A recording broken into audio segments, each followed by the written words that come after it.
So, hello everyone, welcome. I am sorry the sunshine means we have such a miserable audience, and I feel embarrassed about bringing Martha here today to such a small audience, but I'm sure it's a very select Small audience. but perfectly formed. Absolutely, yes. And I just hope our students watch the recording online in due course. So I feel delighted to have Martha come.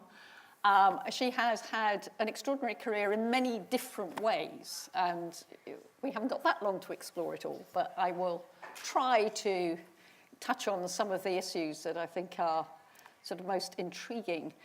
So you came from an academic background? Partly.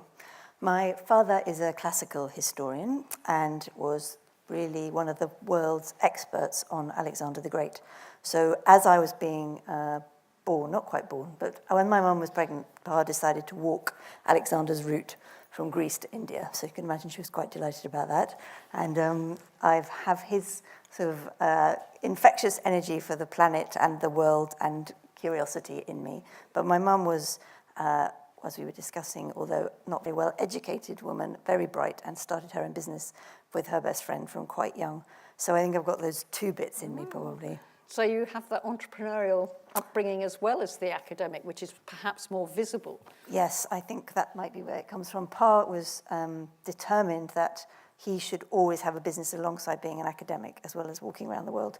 So I remember when he published his gardening books, which he also wrote, we would sit stuffing them into envelopes from the special offers that we were sold through on the Daily Mail. So one of my earliest memories is Daily Mail? Yes, I know. I think it was Reach, right? One of my earliest memories is sitting on the floor with my brother, putting stickers on envelopes, people to get their gardening books, gardening copies. So I think it was a heady combination of all those things that led to the this. Who you are, yeah. Yes. Well, I mean, we are all the product of our upbringing. Yes. At every stage. Yes. You were saying you did not like your schooling. I liked bits of it. I feel it's kind of a bit absurd when I sit here as part of the global elite saying this bit wasn't particularly great. And my benchmark is that I have had the most incredibly lucky upbringing on every level. I was loved, I was encouraged, I was given confidence, I was told I was able to do things that perhaps other people hadn't been told they could do, and I was given an amazing education on many levels. I was at school in Oxford, and then I went to school in London, and then I went to Oxford, but I didn't love Oxford as a university, and I think it slightly sort of put me off the world for a bit because I felt as though some of my natural excitement about learning and intellectual curiosity were dampened by the way I was taught. Okay, so that was specifics to individual rather than Oxford as an entity. Yes, no, I think that would be mean to cuss the whole of Oxford, but I was saying to you before, I remember being in tutorials with a male tutorial partner and not being asked a single question by the tutor during the whole hour. We don't behave like that in Churchill, let me assure you. And this wasn't the 1870s. This was the 1980s, early 1990s. So yes, it was still a bit surprising. Should have got better. And I think just one or two examples of things like that at that point in your life, you just kind of think, oh. And you weren't so angry. You kept sort of. I was pretty angry, and I did probably try a couple of times, and I got moved tutors a couple of times. I remember that, but I think it did. It made me a little bit less interested in studying than I perhaps should have been. Right. Well, you found some other things to do that were quite productive. But just to stay with that, I mean, there is always the question, how much fuss should someone make? And specifically a young girl, a woman, how much fuss should they make if they feel they're being passed over? What's your advice? It's so hard, isn't it? It's really hard. I mean, my natural inclination is always make a fuss, but do it kindly and with generosity. And I mean that quite sincerely because I think that, I've often found myself in situations where I am either the only woman or one of the few women, like as you often are too, and you don't want to be put in the box of, as sometimes inevitably happens, especially with women, as we know, complaining or noisy or, whining, that one, yep, yes. Or bossy or any of those lovely adjectives, sorry. So you have to play it quite carefully and pick your battles, I think, unfortunately still, but fundamentally it would be atrocious for any, I think, young person, young woman to feel as though they couldn't say if they felt they were being badly treated. And it definitely feels, and I might be a bit too hashtagged up, but we are in a moment where people are recognizing that it's not okay, and that if someone tells them something that they don't feel happy about or comfortable with, that they should probably listen. Yes, no, I think that's absolutely right. But the trouble is the ones who don't feel able to speak up. And then, of course, who get diverted. I mean, it's one of the things that really worries me. A story like yours, and then someone goes off and thinks, well, I'm no use because they're not interacting with me, therefore I better go and, be a checkout clerk or something. And I think that still happens if you don't have confidence in the first place. Yeah. And you haven't come from a nice supportive background, and you're passed over or ignored or worse, told off sort of thing, then to fight back is a challenge. Yes, it is. And that's why I do feel very lucky, because my mum absolutely by example, but my pa particularly because of being an academic and a writer, and that's his whole world, would challenge me all the time about how I presented myself and how I spoke even, and definitely how I wrote and how I kind of thought about the world, and would never, ever concede at all that I should, for 1 second, in any way think that I couldn't do something equally as good as another person, and specifically another man. Right. A man. So, because you had a brother. I had a brother. I have a brother. He's still around. Not in the past days. Despite trying to kill him on multiple occasions when I was young, he still exists. Right. And he's great. And you were brought up identically? We were brought up exactly the same way, yep. Yeah, well, I think that's really important. Now, your degree was in classics and history, I think. Ancient and modern history, yeah. Ancient and modern history, sorry. So how come you ended up in tech? Yes, well, you know what? I wish I could say it was some incredibly well-planned leap and that it made perfect sense. I think the only kind of joining the dots I can find in this is that if you're interested in ideas and you like putting puzzles together, that equals a lot of what history and studying history is to me. And having always done ancient history right through to modern history, I think I studied up into modern India as one of my worst performing subjects, but ones I enjoyed most, then, you're kind of trying to make the links between different things and ideas, and you see the revolutions of change happen. And so jumping into technology was completely and totally extraordinary, but now I think about it, and when I think about what I enjoy about the world of technology, and there are many things I do not enjoy, but the things I do enjoy are kind of how you can shift a society on, and what moments of change mean, and what ideas are going to fly and what might not. And those are the kind of common themes that I think I can draw from loving history and then jumping into technology. So that is very much saying that the disciplines should not be compartmentalised. Yes, absolutely. Yes. I really feel that so strongly, and I think that people often talk about STEAM, not STEM. Yes. It's a slightly clunky way of putting the arts back into STEM subjects, but for me personally, that I think is one of the biggest shames of some of the bits of the British education system, that you're sort of siphoned off very quickly, especially at a university level.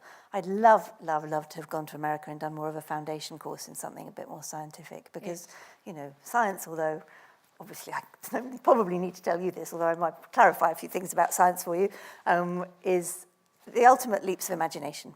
Of course. But people say it's not creative. Yeah, of course it is. Of course it is. Of course it is. But you sometimes listen to humanities scholars, clearly not your father, who imply that, science is not creative. Blake said that, in essence. And it drives me nuts. And I don't see that at all. And I think that, lucky enough to meet some amazing scientists, but also some incredible technologists who've invented amazing things. Yes. And their imaginations are vast. Some would say they need to be curtailed, not increase these imaginations. I think what Elon Musk is building, taking him personally out of it, but that's an extraordinary leap of imagination and faith. So I think that we should embed much more science in arts and arts in science, because they're both hand in hand to my mind. Absolutely, and the maker movement is one interesting way that seems to have some sort of traction, as it were. Yes, that's a good example, and I would actually say, that the broad, if you look at the kind of technology landscape, if you like, and the different things that happen in the internet sector, if it really is a sector, I'm not sure that's quite right. My experience early on was in commerce, and that was quite business-led, and that was quite technology-led, because you were inventing the technology in terms of how do we actually sell things on the internet, and how do we help people put their credit cards into a website, that kind of thing. But I feel now as though, you know, that's shifted immeasurably, and there are a whole range of skills that you need in the landscape. And, you know, it's, you know, I've just been ranting today, we can come back to this, about Facebook's reorganization post the debacle of the last few months.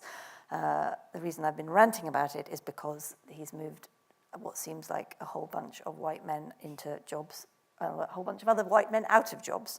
And the roles are, you know, very, very product-led. But the point is that there are also now, I know, a whole more interesting bunch of jobs at Facebook. They don't happen to be run by women.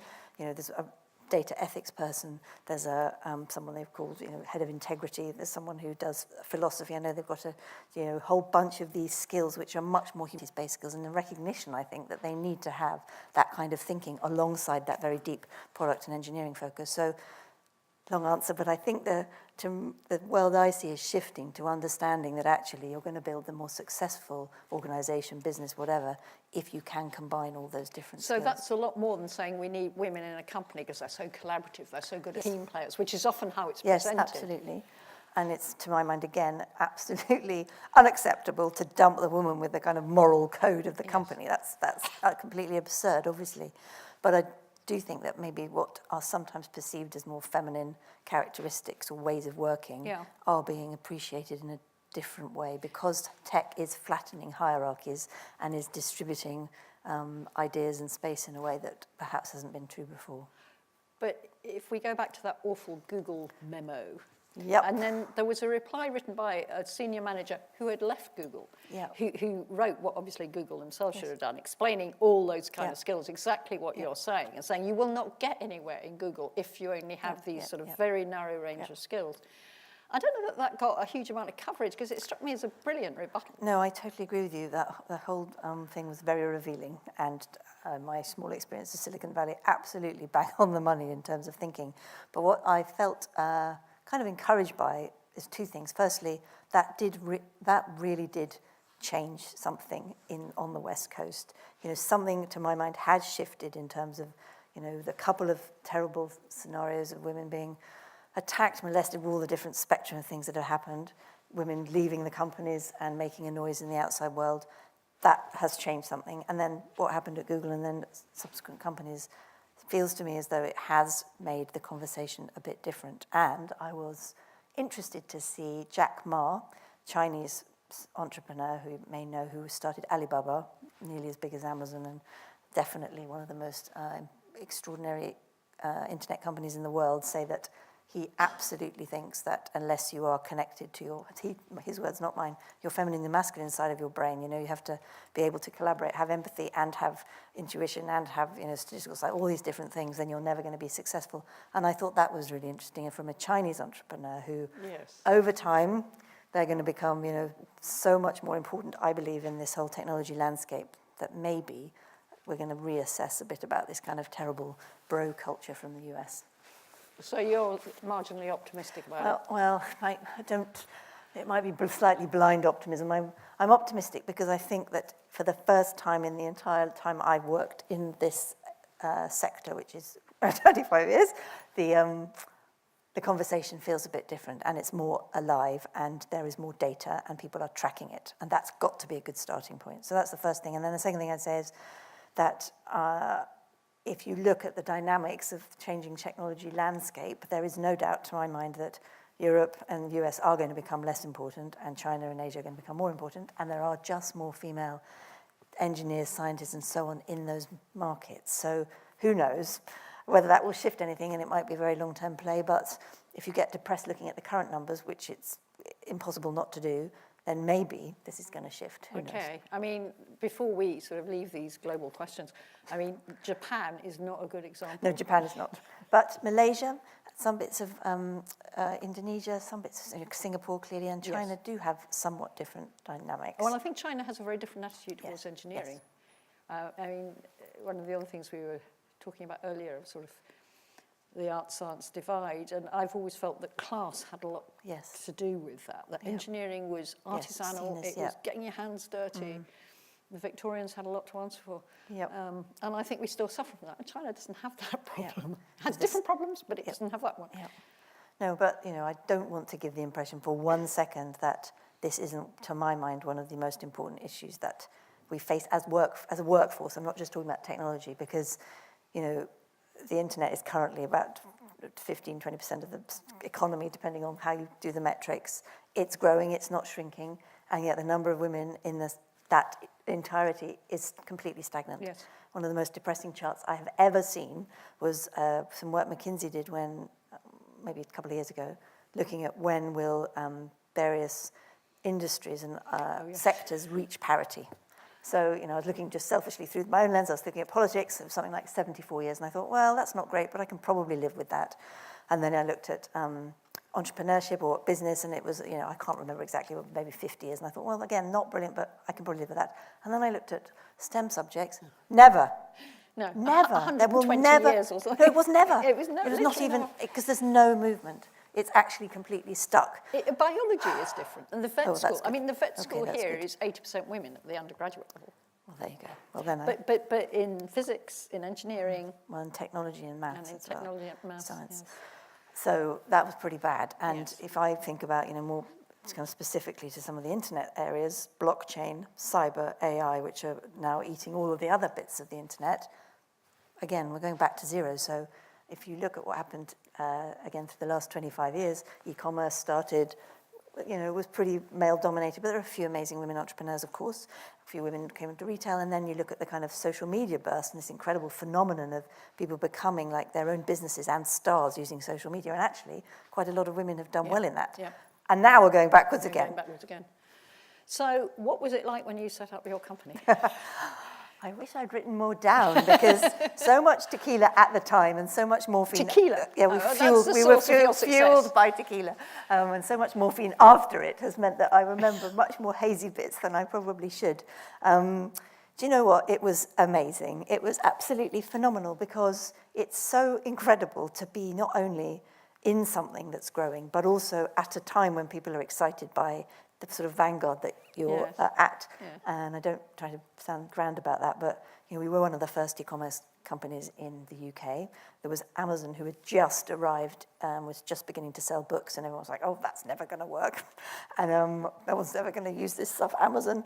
And we were out there, and the challenge for us was absolutely not to convince people about lastminute.com. No one thought that would be a success. That was completely unlikely. What we were convincing people was that the internet was not going to blow up and that people were going to use it to buy things.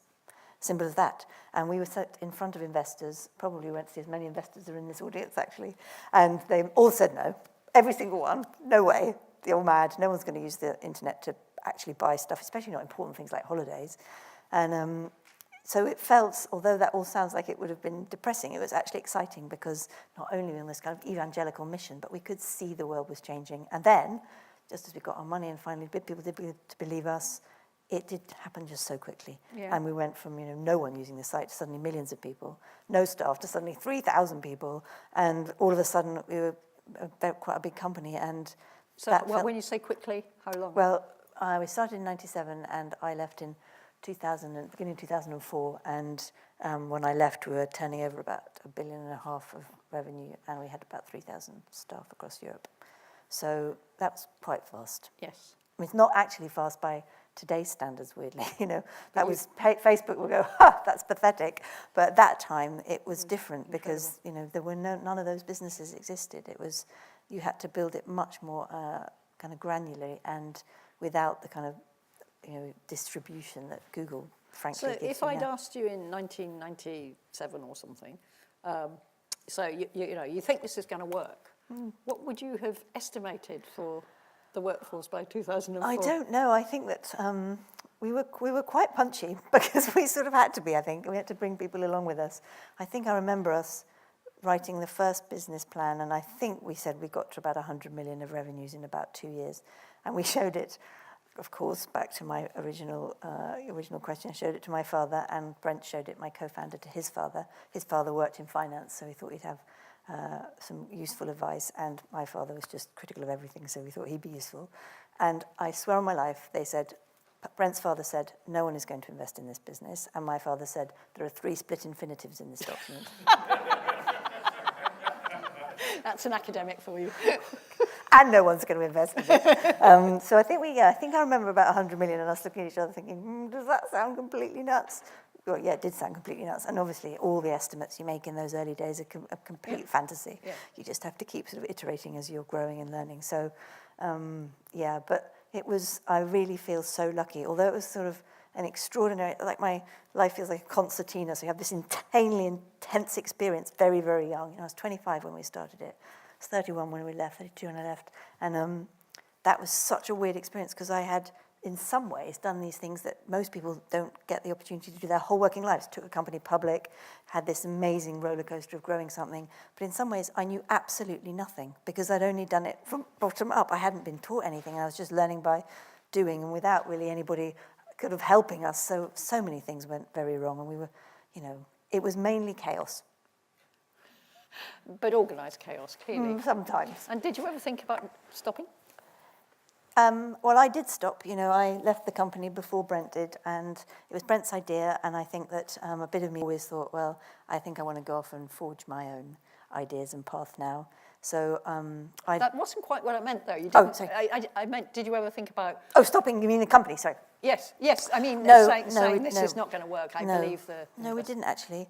We had a few very bad moments. We had a period of time where the early website we were trying to launch took maybe 6 or 7 months longer than we thought it was going to, which, now look back on it, wasn't that bad, but we were running out of cash fast. We had to get a bridging loan, and that might just have made us have to stop. Mm-hmm. But luckily, we managed to get some more money in. That was quite bad. There was a period of time, I actually found this personally the worst period in the company was when we'd just gone public. It was crazy time. And then the next week, pretty much 1 week after our IPO, the stock market collapsed. And we were being blamed for it entirely. We'd taken all the money in the world, and the US economy was nothing to do with it. And I got a lot of very, very personal abuse and hate from lots of different angles, handwritten letters through to the Daily Mail. And I think now often about social media and how, I can't imagine what it would be like if it had that. The share price went from £5.35 to £2.70 to £1.10 to 50p to 20p. And remember, we were trying to carry a whole bunch of young people who we couldn't pay very much money to, were hugely excited about what their value of their stock options might or might not be. They were watching a negligible value for all of the work that they put in, and they worked so hard. And I remember when it got to 20p, I said, if the share price gets to 10p, I'm going to run naked around the office. And I was just thinking, please, God, please, God. And it didn't, thank God, it stopped at 17p. But for everyone's sake, that was quite hard because not only was the world's media telling us we were a horrible company and we'd been evil, so therefore that was a kind of loop of anxiety, but then also internally everyone was feeling really fractious and feeling unhappy. of responsibility. So that was a point where I thought that was definitely the most difficult to manage through. And how long before it recovered a bit? It was, we took the company public in 2001, and it probably was about a year and a half. And then it calmed down, and we'd bought some companies, and we'd got some scale, and we'd used the paper, and it felt like we were back on track. But it wears you down because you're trying to manage that internal-external dynamic. And what skills do you think you learnt from that? Oh my goodness, so many things. I thought I was really good at some things, and actually I was terrible at them. And now I look back on it, I thought, I'm actually brilliant at reading people and building teams and doing all this stuff. And I was awful at that. I think I just hired people that I liked rather than people that I... Oh, that's terrible. I mean, your unconscious bias coming my unconscious bias. I think we had quite a diverse team. There are a lot of women, but I don't think I was very good at hiring. I thought I was good at it. I thought I was good at building teams, but I think I wasn't. I was just good at drinking tequila. And I think I learned all, you have to be so hyper self-aware to enable to continue just anything functioning that I think you learn a lot about yourself, not all of it pretty. Right, okay. And then you walked away. Yes. And you didn't have very much freedom before you had this terrible crash. No, I was laughing-ish the other day that I must be one of the only people on the planet that survived the dot-com crash and then a real-world crash in pretty quick succession. I was taking 3 months off after lastminute.com to just have a break because I had never had a holiday for like 20 years practically. I was in Morocco with my very new boyfriend, and I fell out of a car, and I broke 28 bones, and I had a stroke. And I was in hospital for nearly 2 years, learning to do everything again. Yes, that's a fairly dramatic way to Yep. come through. Not by halves. Yeah. But you know what? Again, it sounds a bit slightly absurd on the back of that, but I am so lucky because I see the sliding doors moment, because of the success of lastminute.com, I was able to get out of Morocco and get out of the hospital there, which could not have coped with me, and get, best hospitals in the country. I was at the John Radcliffe, and I was at Stanmore, the military hospital. All these things were open to me because I was lucky enough to have both cash and a bit of recognition. And, those are the things that that's what gives me goosebumps about what happened to me. Isn't what the fact of it, which I live with every day, but it's more just that thing of, wow, that could have been completely different. I could either have been dead, but worse, I could have been in a wheelchair, or I could have been, much, much, much, much less able to do what I'm able to do now. And do you feel, as a result, you need to speak up about disability? It's funny, I haven't quite managed to get there in my head, because Oh, you're not disabled, you mean? Partly that, and also I don't know if I think I feel like I've spent the last period of time trying to deny it. That's how I've survived it, so I really do just push it to the back of my head. There's a bit of me that always needs to just be thinking about stuff because of the accident, and it's boring and difficult, and some days it doesn't really make you want to get out of bed, but the way I do is just by pretending it's not happening. Right. So I think a lot of me about, I obviously hope I can always be kind to people who ask for my help and, speak if people ask me to, but I haven't quite managed to think in my head that this is what I want to talk about. I think when I'm older, there are some things that I would like to say about this that are difficult when you have been through something like this, that perhaps it will be helpful for other people to hear. I suppose I was thinking very practical things. I can remember, my husband fell downstairs about a year after we came to the college and was in a wheelchair. Well, couldn't walk for 3 months, was in a wheelchair. And I learnt so much about, you find all the little steps in college that you never notice. I nearly tipped him out in the road, just boring things like that. And you really suddenly see the world in a different way. And I hope I haven't forgotten it. One of the lifts, I couldn't put the wheelchair in the lift because his leg was straight out and his leg was too long to go in and things. And, it makes you see the world in a different way. Yeah. I think the most brutal lesson you have to learn in a way is about expectation management, especially for other people. I find, I'm naturally a person that quite likes to say yes to things. I enjoy life and I like doing different challenging things, but I've had to say no to most things now because I just physically have to contain myself a bit. And that people are very inclement sometimes. It's quite interesting how you have that relationship with not necessarily people but people quite often just go on and on and on and on without realizing that people, if they say no, they need a break, and that's it. Yes. So that's one of the things, rather than the physical space you were talking about, more of the mental space you need to give people who've had something. But you do quite a lot. You've reeled off a list. I'm Chancellor of the Open University. I'm in the Lords and, fighting for sensible laws and, all these things. Yeah, but I'm lucky because it's sort of a weird peripatetic kind of life, and I can pick, some days I can be, at home working or writing or doing calls or whatever, and other days I can be busy, and so I get to be my own master of my own destiny. So everyone.com and... everyone. Sorry, everyone. It's not a .com. No, there's the thought. Yes, and whatever you do with the government about digital literacy and all this, can you do that from home largely? No, not so much, but mostly, .everyone is a organisation, a charity I started after I gave the Dimbleby lecture 3 years ago, and I am really never an early adopter. My mum showed me the internet. I'm just not quite out there on the early things, apart from when we had the lucky break of lastminute.com. But for some miracle, I managed to predict that I believed when I gave that lecture that the world of technology was going to shift quite considerably, quite quickly in people's minds, and that they were going to stop trusting it, and that we should question a bit more about what it was doing to all of us. I don't mean just being on our smartphones all the time. I mean, monopolies of power and, where all this stuff is made and who's making it and so on.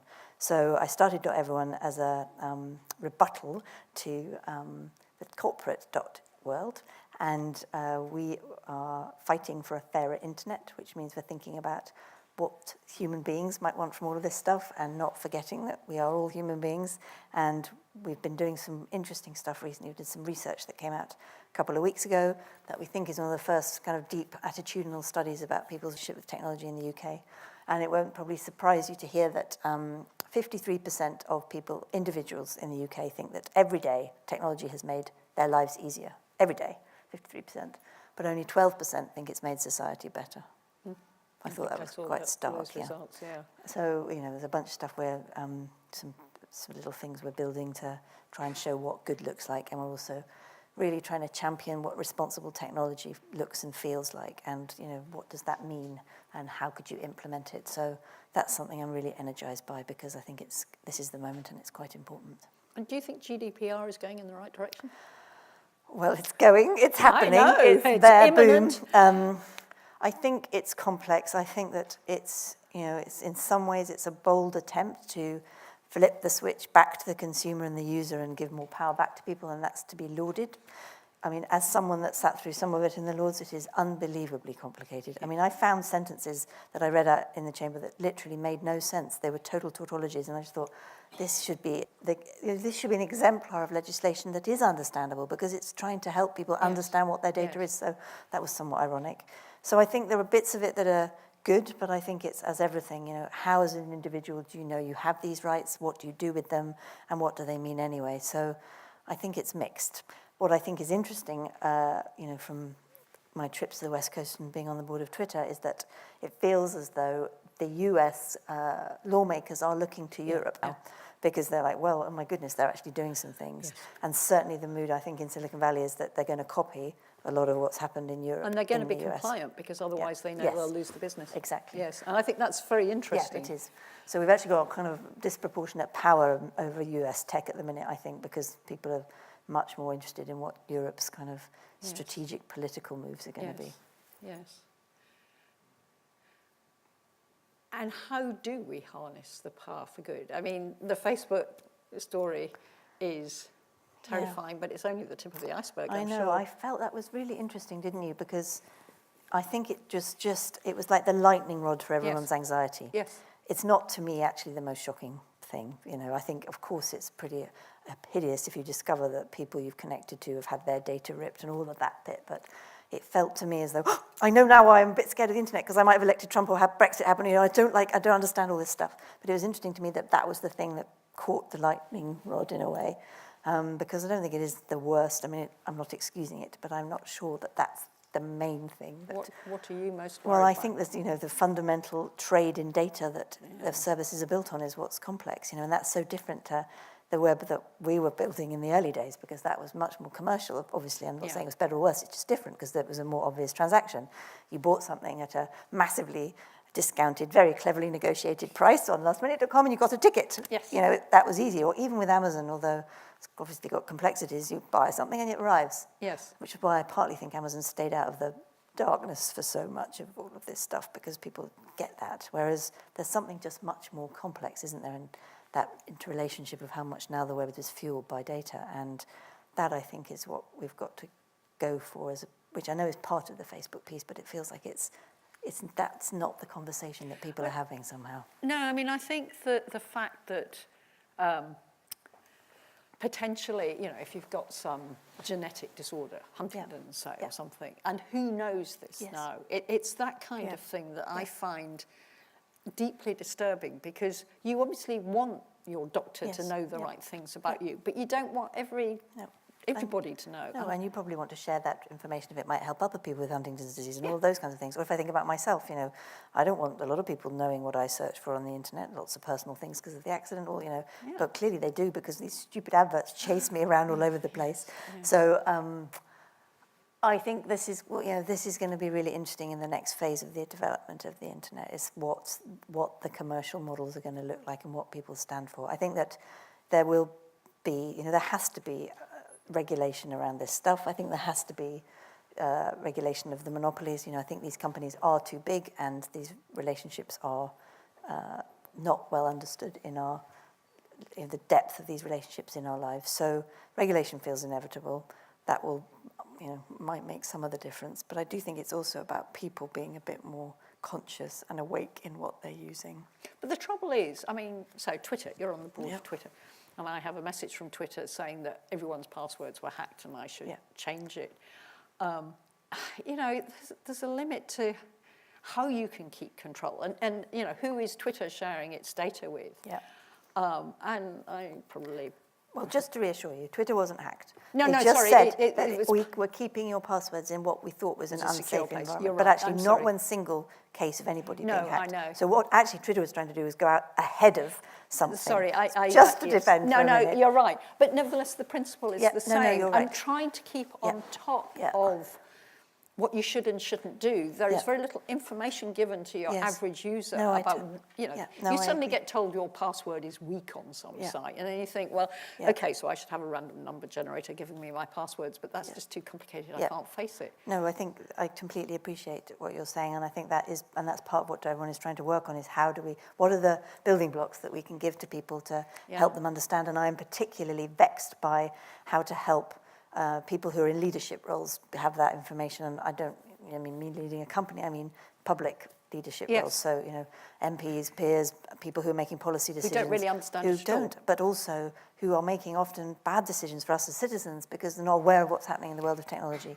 Yes. So that's as important if you're running a school or a hospital or, you know, a bit of the a policy wing of some department. So I think that's a huge challenge, joining up a bit more of a digital understanding with the pace of change that the legislation and world we face. I mean, to go back to your lightning rod example, I mean, the social science of how people are going to react to different things. Yeah. Because, I mean, Twitter, would you have predicted that Twitter would be potentially such a vile instrument of trolling and attack? No, of course, you I mean, and having, this is now going to, when I get in trouble, but when I went on the plane to my first board meeting and I was feeling a bit intimidated, and I felt quite, it was quite important that as really one of the first women on the board, I said that in Europe, and when I joined the board, so many people said to me, what are you doing? This is such a vile place. I felt it was really important to try and represent that, and I thought, how can it be? And it turns out it's exactly as you would imagine, because it was a group of young men who started the site.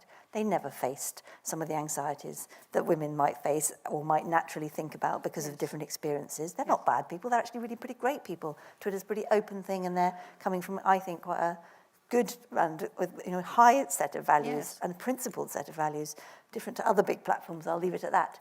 But it was as simple as they just never imagined it. And then it wasn't a screaming red top priority, as Jack, I think himself has said, because they weren't getting it.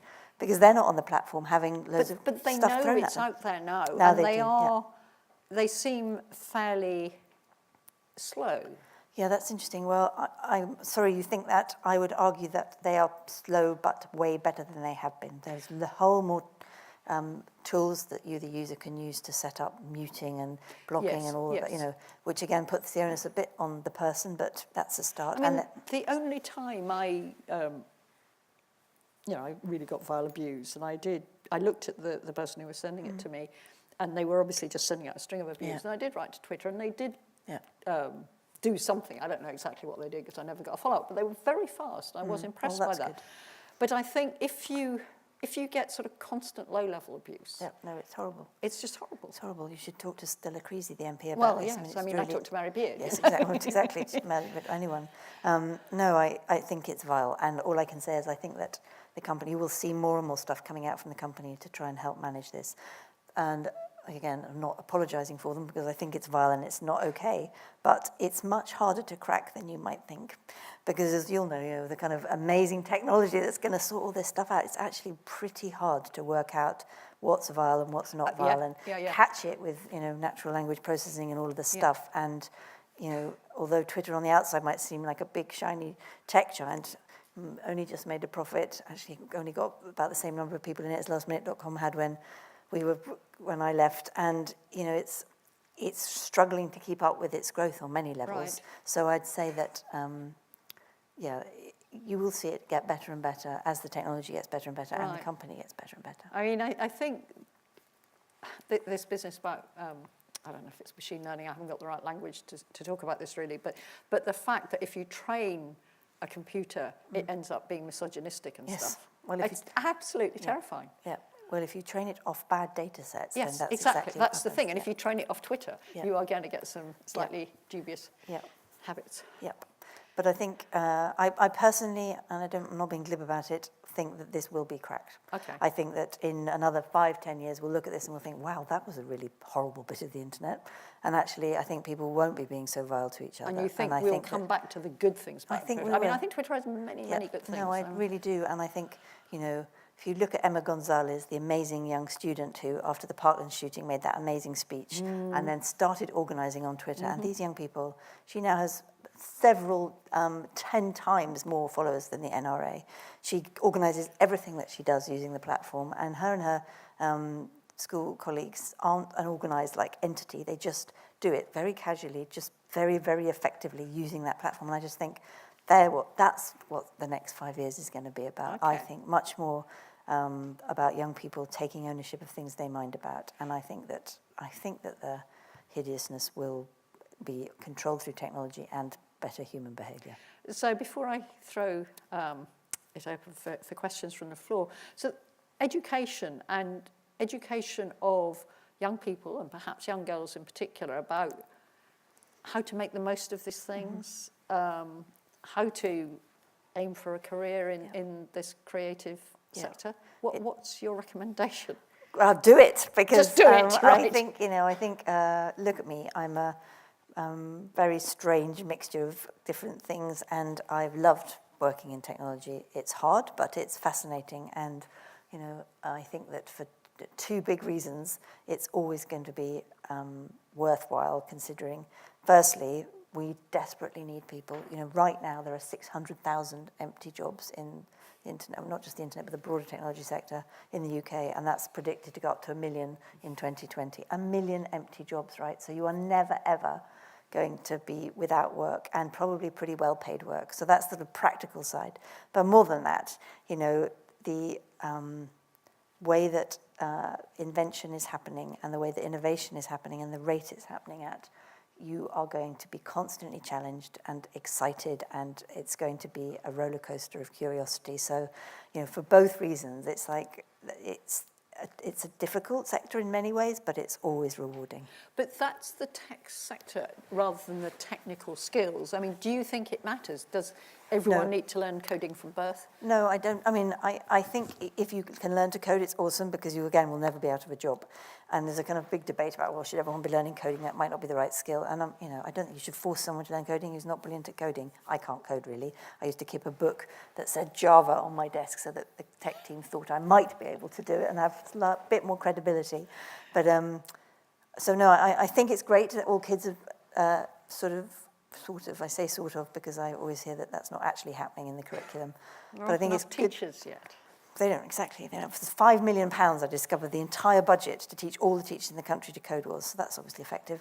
Anyway, the skill of it, I think, is a good skill because it teaches you a bunch of things, obviously, but I don't think it's the only thing, and I don't think you should be scared if you can't code.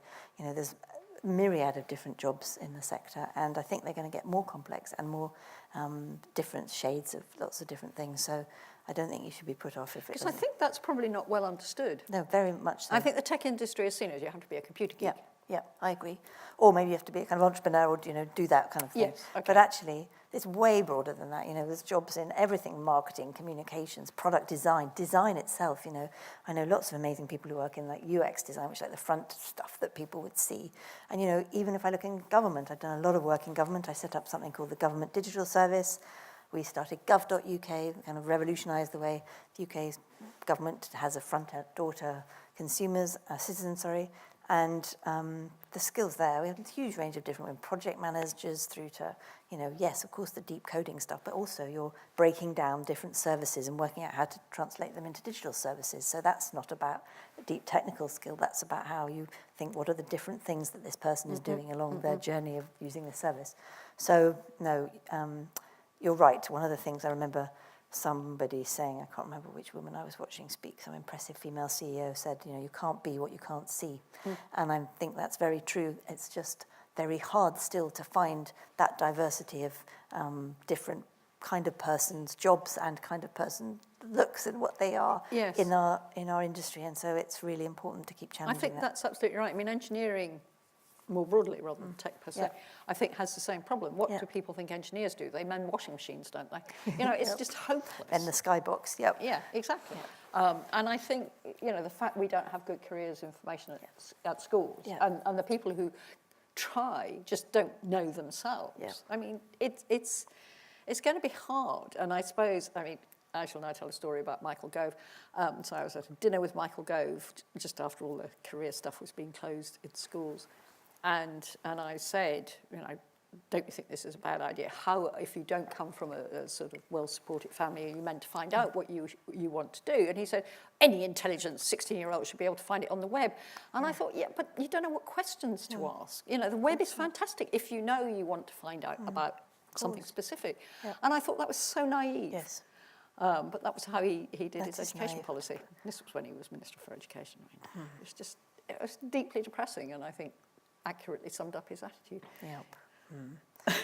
Well, all I can just reiterate is that it is so fundamentally important for not just the future of the industry, if it's as the industry, but for us as human beings, that there are a diverse bunch of people thinking about these things. I really believe that so deeply, because we'll have better products and services. They'll be more well-made. They'll be better formed. They won't have the huge blind spots that arguably the very small group of people in Silicon Valley have had to a bunch of different things. So it really, really matters. Yes.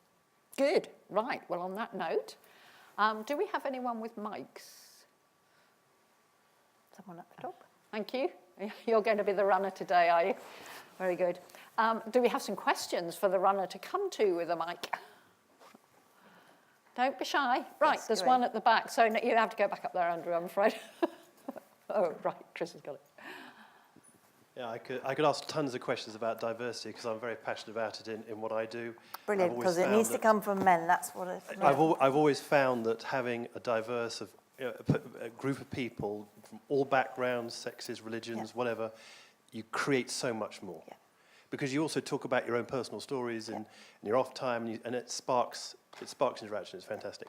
But what I wanted to ask you about was obviously technology, right? I work for Siemens. I see automation and artificial intelligence changing everything. So on one hand, I see a very positive future for highly technical, all those areas you talked about, UX, project management, deep coding, whatever, right?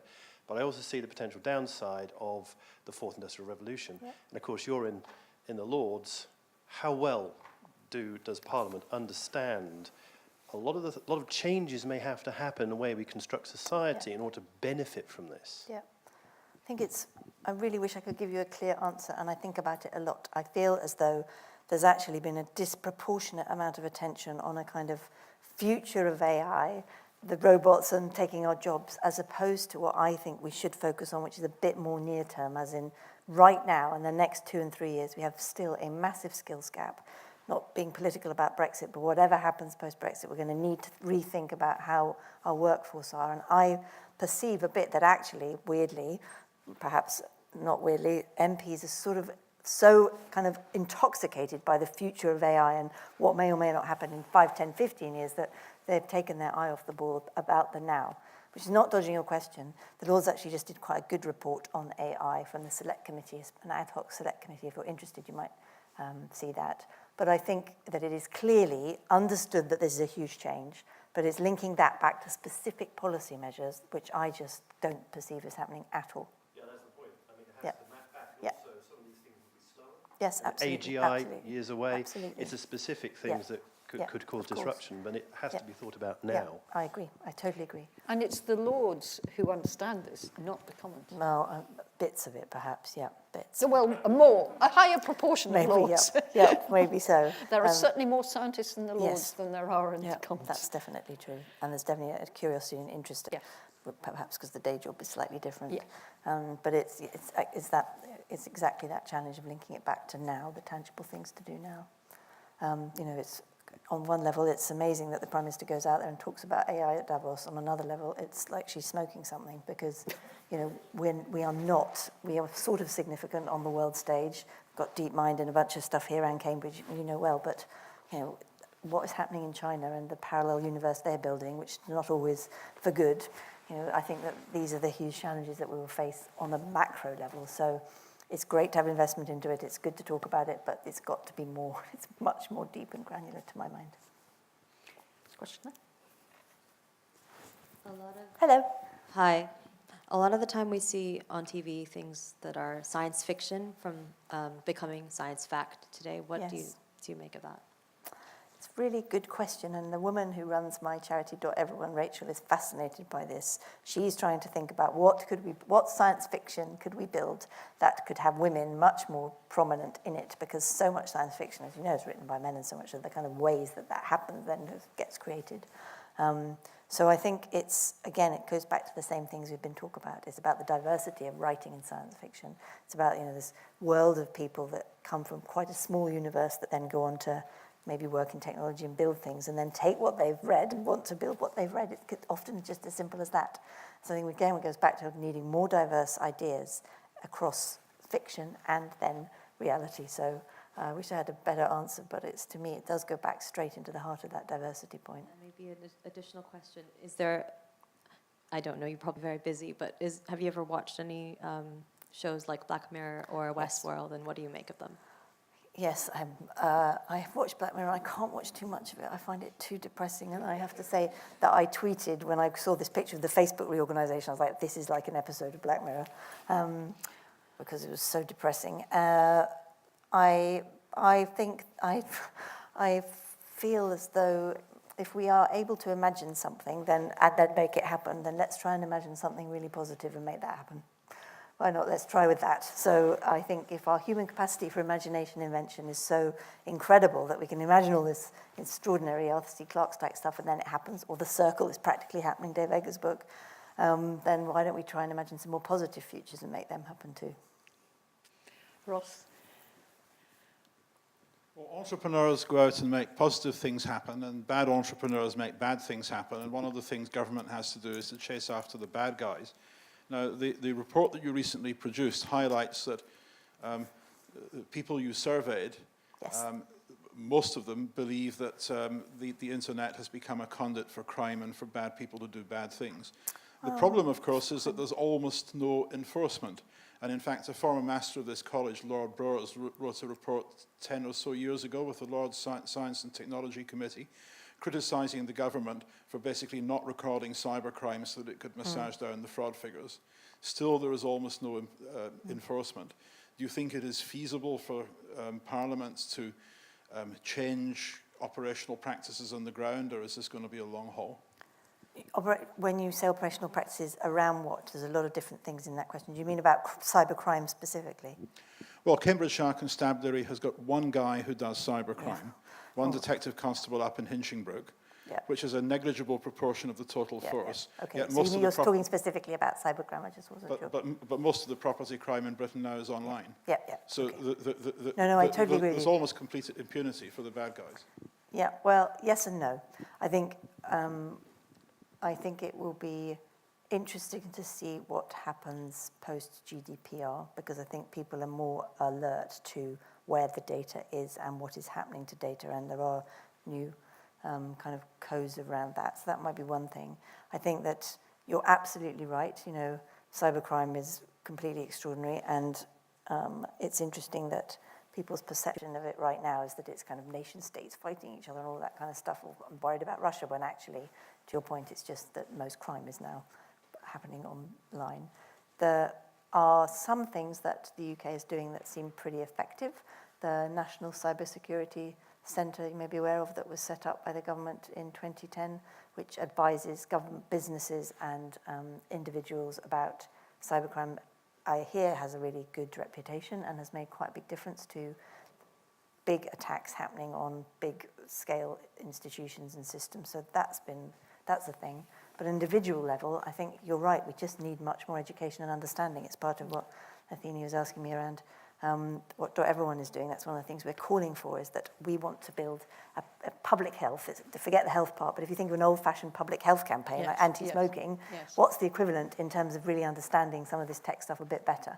And I think that that's what the government needs to do, or if they won't do it, we're going to do it with partners, because I think there needs to be some much broader mass awareness of some of the things that we're talking about here now, and what you talk about is one of them. It doesn't just from individuals at a kind of consumer level, but it's also about upskilling all the people that work in our public services to be able to deal with this stuff, which is clearly, again, another huge challenge for the government, but I will keep shouting about it. There was a question at the front here. You haven't moved anywhere yet, Andrew. Thank you. Hi. I'm just curious about your brother. You mentioned him at the beginning, and Yes. you said that you had an identical upbringing. So what happened to him, and what did he do? Well, it wasn't that identical in that he was a bit younger and he went to boarding school, so that probably did impact him.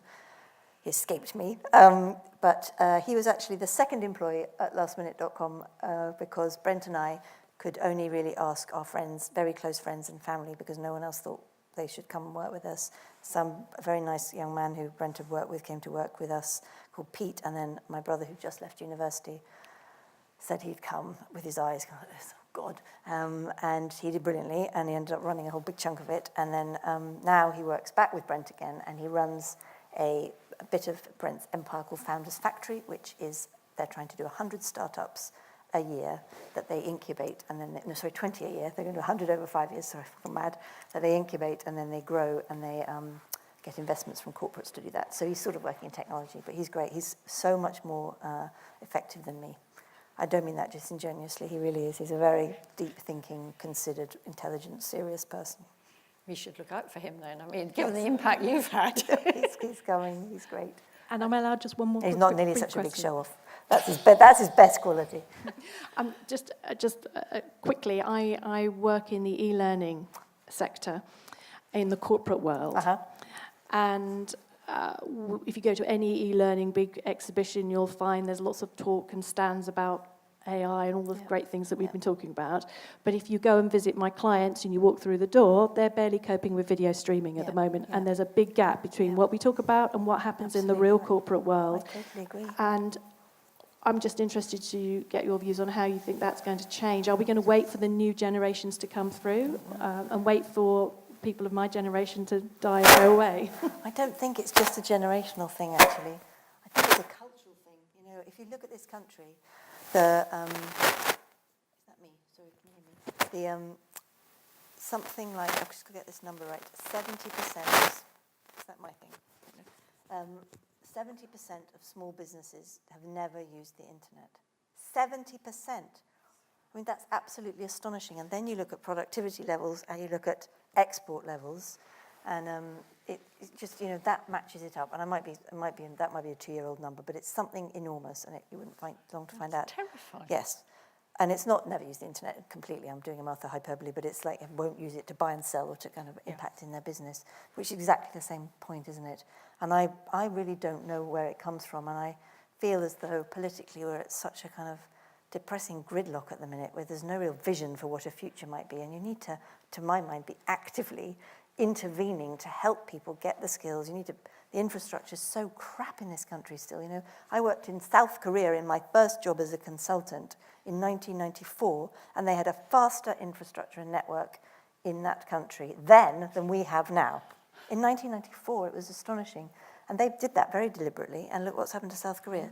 So it's not that I think that technology is the only thing to double down on, but of course it's the thing that's going to help every other thing. So I feel depressed that there isn't very much leadership, it seems to me, around infrastructure, skills, all of the other, you know, high-end skills, low-end skills, all that stuff. And I think that really is going to matter, especially post-Brexit. It's huge. It's going to be immensely important to my mind. And that must be, I mean, the industrial strategy. So I mean, it is mentioned in there. It's in bits of it, but again, there's a kind of a lot of stuff about 5G and some of the new network stuff, but it's not clear to my mind that it's going to answer perhaps what this lady's question which implies, which is the kind of universality of it, which is when I think the network effect happens, right? You can't just keep saying, well, 90% of the country are going to have super fast broadband. It's the 10% that are going to hold you back. You've got to have the ambition that this is for everyone. But it's also the upskilling, which we were talking about earlier. Exactly. The fact there's is very little on skills, actually. Very little on exactly. skills. It was depressing. I thought I keep making that point whenever I get asked about it. It's really. Sally, were you trying to ask a question? Thanks very much. Hello. Hi there. I just wanted to find out your thoughts about diplomacy in an age of Twitter. Yes. I assume you're referring to one big orange peril. I'm not quite sure which direction to go in with your question. I, as you can imagine, think about this a lot. Twitter thinks about it a lot. I mean, do I think that Twitter should kick off people? No, not really. I'm not sure that would be the answer. I don't think that would stop what has now happened in the world, which is this news cycle amplified by what happens on any platform.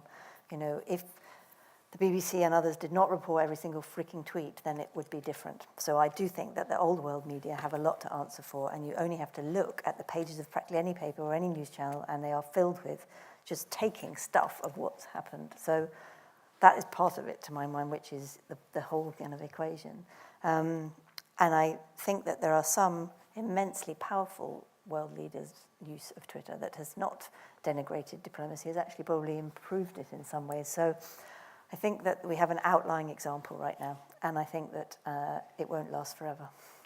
And I don't actually think the answer would be to kick him off Twitter, because I think then he'd be somewhere else, and anyway, unless he should obviously be contained if he broke any of our rules of service, which he hasn't yet done, but people watch it like a hawk. They really do. So this is not an easy decision for the company. I think about it a lot, and it's very deeply thought about what the right rules are around some of this stuff.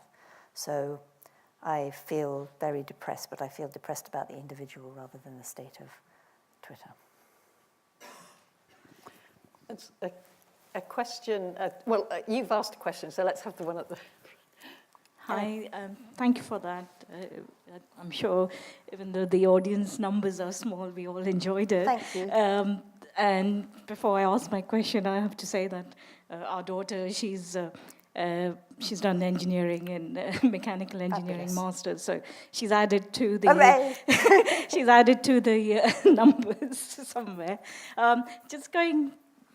My question was, what's your vision for the next 5 years, you think? And is it just up to the government or to put that in practice, or everyone needs to chip in? Because the way things are going, I don't think next 2-3 years we can rely on much that the government would do to...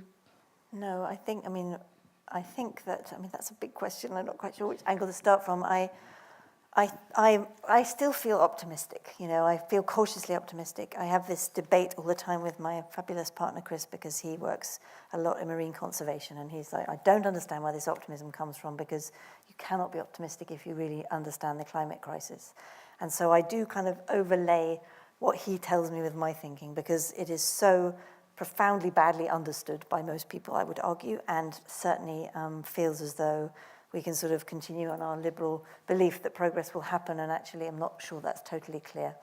So I just put that there. I think if I look at the world that I have some small impact in, I think that, I use that word with everyone carefully about responsible technology. I think that we are going to enter a new age of responsibility, and I think it has to come from big systems change. I think government will regulate and will learn more about technology, and I think we can close the difference between the kind of policy decisions being made and the pace of change in our normal life, because I think it has to close, because otherwise I think it won't be viable how things get run.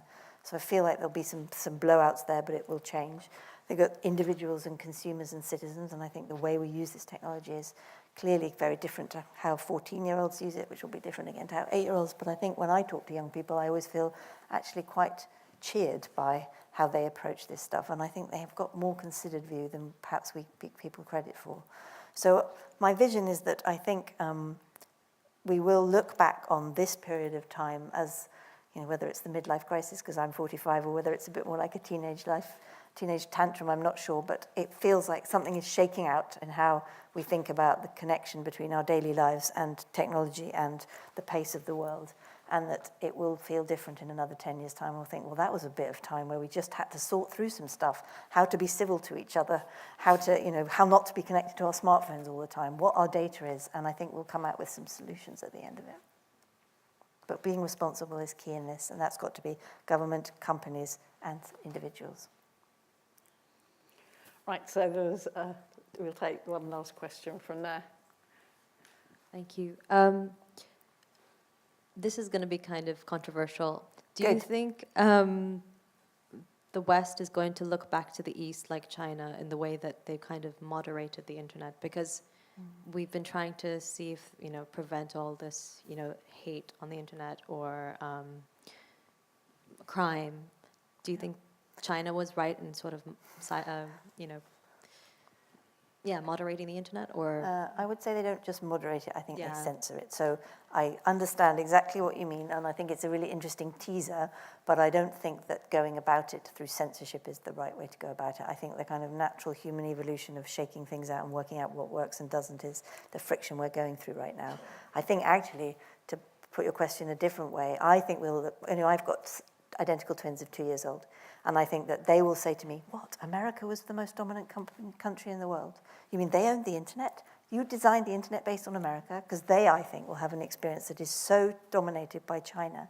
Chinese investment in the internet, the way that China's built, all of the future that we'll have, I really believe that very deeply. So I think it might be the other, slightly topsy-turvy way of looking at your question. So I think we'll look back on this bit as, well, there's a whole bunch of stuff that worked and didn't, but oh my goodness me, now we're in a very different landscape about how the technology and the dominating companies look, and it's already happening. If you look at money coming in to the UK and investing in startups, the massive amount of Chinese money, and not making a judgment on that, I think it's brilliant if we can build those global collaborations, but I think we have to be mindful of what some of the things that might create over time.